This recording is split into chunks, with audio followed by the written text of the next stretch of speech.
안녕하세요. 꿀벌입니다. 네, 미국 주식 차트와의 대화 시작하겠습니다. 이거는 미국채 10년물 금리이고요. 약간 하락 추세를 보여주고 있습니다. 이쯤에서 파월 의장이 FOMC 금리 동결을 말하면서 굉장히 불리시한 어조로 발표를 했습니다. 이제 기존 금리를 유지하긴 하지만 기존 국채 감축선 600억 달러에서 200억 달러로 양적 긴축의 테이퍼링을 강도를 높인 건데요. 쉽게 말해서 양적 긴축을 좀 완화하겠다는 것입니다. 그래서 이렇게 금리 인하를 약간 예고해주는, 시사해주는 발언에 시장이 굉장히 격렬하게 반응을 했고요. 금리, 그 다음에 달러 인덱스 쫙 내려주고 비트코인, 그리고 미국 주식 많이 올라주었습니다. 그래서 저는 이런 격렬한 시장의 반응을 보고 이게 금리 동결만 해도 이런 정도인데 이제 약간의 시사를 하는 정도도 이건데 실제 금리 인하를 했을 때는 굉장한 불마켓이 펼쳐지겠구나 그런 생각이 들었습니다. 그래서 이게 지금 보시는 지지선인데요. 한 번, 두 번, 세 번, 세 번이나 지지를 해줬습니다. 이 지지선이 무한정으로 지지를 해주지는 않거든요. 그래서 보통 네 번이나 다섯 번째에는 이렇게 깨지는 경우가 있습니다. 그래서 지금 만약에 얘가 이렇게 지지를 받고 다시 올라간다고 할지라도 이러면 이 또한 시장이 약간 횡보를 하겠죠. 그렇지만 만약에 다시 여기를 두드린다면 저는 그때는 이렇게 강하게 깨고 쭉 내려올 거라고 생각을 합니다. 그러면서 엄청난 이제 불장이 펼쳐지겠죠. 자, 지금 보시는 것은 원달러 환율이고요. 저는 원달러 환율이 이 미국 주식에 대해서 상승 하락을 달러 인덱스보다는 좀 더 직관적으로 반영을 한다고 생각을 합니다. 보시는 것은 이제 원달러 환율이 이렇게 라이징 웨지 패턴을 그려가고 있는데요. 이런 식으로 보통 가는 경우에는 끝에는 수렴을 하고 하락하는 게 정배입니다. 그래서 저는 약간의 하락을 보고 있고 특히나 이제 원달러 환율 1,400원 찍은 이 당시에 이 지지선 위를 한번 터치했다가 다시 한번 더 터치하고 얘를 뚫지 못하고 그대로 내려오고 있습니다. 그래서 얘를 다시 뚫기는 좀 어려워 보인다. 그렇게 생각을 합니다. 그러나 이제 단기적인 한 뭐 올해 6월, 7월, 8월, 9월 이쯤 시점으로 봤을 때는 얘가 하락을 하겠지만 굉장히 큰 그림으로 본다면 이제 얘를 좀 주봉으로 본다면요. 주봉상에서 얘는 상승 추세죠. 상승 추세이기 때문에 상승 추세 속의 약간 조정 파동이 나온 것이라고 생각을 하셔야 됩니다.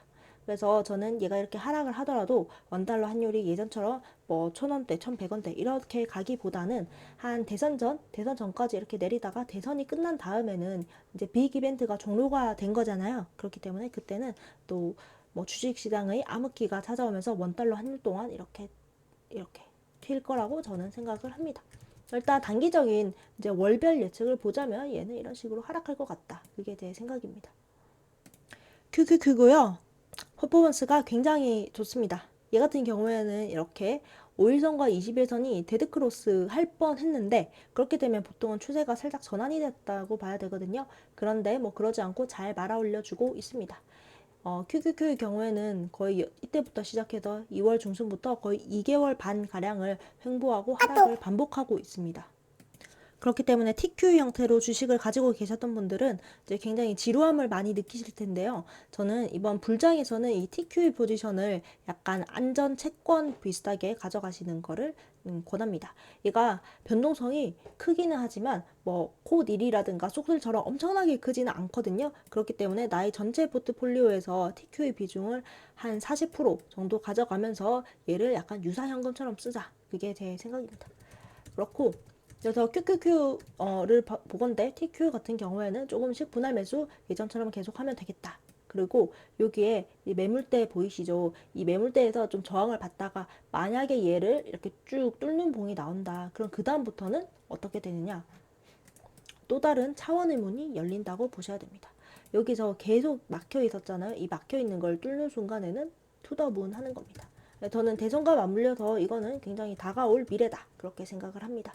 속스의 차트이고요. 속스의 경우에는 TQ보다 좀 더 많이 아팠죠. 그래서 얘를 메인 포지션으로 가져가는 건 좀 비추입니다. 변동성이 워낙 크기 때문에 그렇고 얘 같은 경우에도 지금 2평이 이게 모여 있는데 저는 이거 조심스럽게 상방의 방향을 생각을 하지만 만약에 하방의 방향이 나올 경우에는 좀 더 좋아하셔야 된다. 왜냐? 여기다 마지막으로 대선 전에 줄 기회를 주는 것이다. 그렇게 보셔야 됩니다. 그래서 속수의 경우는 제가 주봉상으로 봤을 때 주봉상에서 빨간색 5주 입평이 20주 입평 데드크로스 한다면 숏 스위칭까지 고려를 한다고 했는데 뭐 다행히 그런 일은 벌어지지 않았고요. 이제 5주 입평이 이렇게 말아올리려는 준비를 하고 있는 것으로 보입니다. 인이 약한 조정이 나오고 있는데요. 지금 60주 입평 그리고 여기 이 매물대 여기가 동시에 다 겹치는 구간입니다. 그래서 이제 이렇게 급격하게 오르고 입평 또한 많이 벌어졌기 때문에 저는 이게 바로 올라갈 거라고 생각을 하지는 않고요. 이런 식으로 그냥 횡보를 할 거라고 봅니다. 일봉을 통해서 좀 더 자세하게 말씀드리자면 이런 식으로 추세가 터지고 그 다음 바로 안 가고 횡보를 했죠. 다시 추세가 터졌죠. 그리고 여기서 이렇게 242평까지 만나버렸습니다. 굉장히 여러 저항이 겹쳐있는 구간이기 때문에 바로 가긴 어렵다. 그렇다면 무엇이다? 지금은 매집을 할 구간이고 만약 인을 못 찾았던 분들에게는 이제 수량을 모을 수 있는 좋은 찬스다. 저는 이렇게 봅니다. 코인베이스인데요. 솔직히 말하자면 그렇게 단기적으로 좋아 보이지 않습니다. 이유는 일단 얘는요. 저는 코인베이스를 알트코인의 인덱스라고 봅니다. 제가 코인계의 인덱스 펀드를 코인베이스라고 말씀을 드렸죠. 좀 더 정확히 세분화하자면 알트코인인데요. 그래서 얘는 알트코인이 가야지 코인베이스가 갑니다. 이 알트코인을 제가 토탈3라는 차트로 보겠습니다. 이것은 전체 코인 시총에서 비트코인 그리고 이더리움 시총을 뺀 값입니다. 그러니까 찐 약간 알트 이런 느낌인 거죠. 두 개 비교를 좀 해드릴게요. 네, 왼쪽이 토탈3고요. 오른쪽이 코인베이스인데 두 개 굉장히 닮아 있는 거 보이시나요? 토탈3의 경우에는 네, 비트코인은 신고점 갱신이라도 했지 얘는 갱신도 못했습니다. 비트코인의 약간 도미넌스를 좀 많이 빨리면서 그렇게 됐는데 얘가 올라야지 얘가 오릅니다. 얘가 오르기 위해서는 비트가 올라야 됩니다. 비트가 오르고 이렇게 횡보를 하면서 알트코인이 오릅니다. 근데 아직 비트가 약간 조정을 받고 있죠. 지금 살짝 오르고 있긴 한데 그렇기 때문에 비트의 추세에 따라서 갈려서 어쩔 수가 없다. 그렇게 봅니다. 저는 비트가 적어도 6월 초 6월 초쯤 되면 좋아질 것이라고 생각을 하기 때문에 코인베이스를 투자하시는 분들은 지금 당장은 퍼포먼스가 좀 안 나와도 좀 너무 이제 낙담하지 마시고 5월까지는 적어도 느긋하게 기다리시는 게 좀 필요하다 생각을 합니다. 그래도 우리가 뭐 여기서 투자를 하셨다고 해도 거의 2개월 가량을 계속 이제 이 조정장을 맞으면서 견뎌왔기 때문에 한 달 정도 더 기다리는 거는 네, 조금 더 그렇게 해야 될 것 같고요. 그리고 또 단기적으로 안 좋다고 보는 이유는 여기 저항선이 있죠. 저항선을 한 번, 두 번, 지금 세 번째 맞아버렸어요. 저항선을 맞고 약간 내려오고 있는데요. 만약에 한 일주일쯤 내로 이 저항선 종가를 이렇게 양봉으로 돌파를 해주지 못한다면 얘는 조금 더 추가적인 하락을 봐야 됩니다. 왜냐하면 이평이 모여 있는데 이제 방향을 나타내는 거잖아요. 근데 그 방향이 약간 하방으로 갈 가능성이 높아진다. 그거고요. 비슷한 사례가 이 근처에도 있는데요. 이런 식으로 저항선이 있었고 여기 한 번, 두 번, 세 번. 세 번째 이제 맞았는데 얘가 내려왔죠. 내려왔는데 보시면 이평이 이때 모아져 있었습니다. 모아져 있었는데 얘가 이 저항선을 맞고 내려왔다. 그럼 추가적인 하락이 이런 식으로 발생했습니다. 대략적으로 14% 정도 되죠. 이전에도 사례가 더 있거든요.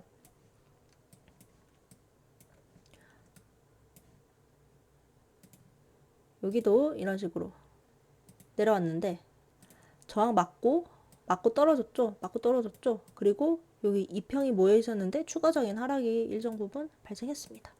그래서 코인베이스란 코1이라는 두 배로 주식을 하고 있기 때문에 대략적으로 20% 정도 하락이 더 생길 수도 있는데 근데 이제 저는 지금 파는 거는 손익비가 굉장히 안 좋은 거라고 생각을 합니다. 그렇기 때문에 지금 당장 약간 오른다고 해서 지금 약간 오르고는 있는데 추매를 하시는 것이 아니라 얘가 안정적이게 이런 식으로 뭐 얘를 돌파를 해서 안착을 한다. 이때쯤에 추매하는 게 저는 훨씬 더 좋은 판단이라고 생각합니다. 그러니까 오늘을 한번 정리를 해보겠습니다. 정리를 해봤는데요. 자, 첫 번째로 저는 지난 FOMC 이후에 시장의 반응이 굉장히 격렬하다고 봤고, 실제로 금리를 만약에 인하하게 된다면 불마켓이 아니라 이제 불불마켓이 펼쳐질 것이라고 생각을 합니다. 네, 코인베이스가 굉장히 배워야 됩니다. 코인베이스 임원진들은 이제 파월 의장한테 좀 로비라도 넣으세요. 자, 그 다음에 TQQ 속슬 조정해서 회복하는 단계로 보이며 조금씩 매수 괜찮아 보입니다. 세 번째로는 인이 상승 추세가 터지고 난 다음에 횡보 기간이고요. 그 다음에 매물대와 저항선도 겹쳐져 있습니다. 이 횡보가 뭐 이제 한동안 있을 거라고 봅니다. 그렇기 때문에 아래에서 타지 못했던 분들은 매집 기간입니다. 네 번째, 코인베이스 당분간 최소 5월 정도는 재미가 없습니다. 그래서 잠깐 오르는 것에 포모 느끼지 마시고 하락 추세선, 여기 있죠, 이거. 하락 추세선을 돌파하는 거 확인하고 사는 것이 저는 훨씬 더 안전해 보입니다. 네, 오늘도 긴 영상 봐주셔서 감사합니다. 다음에 또 만나요. 뿅!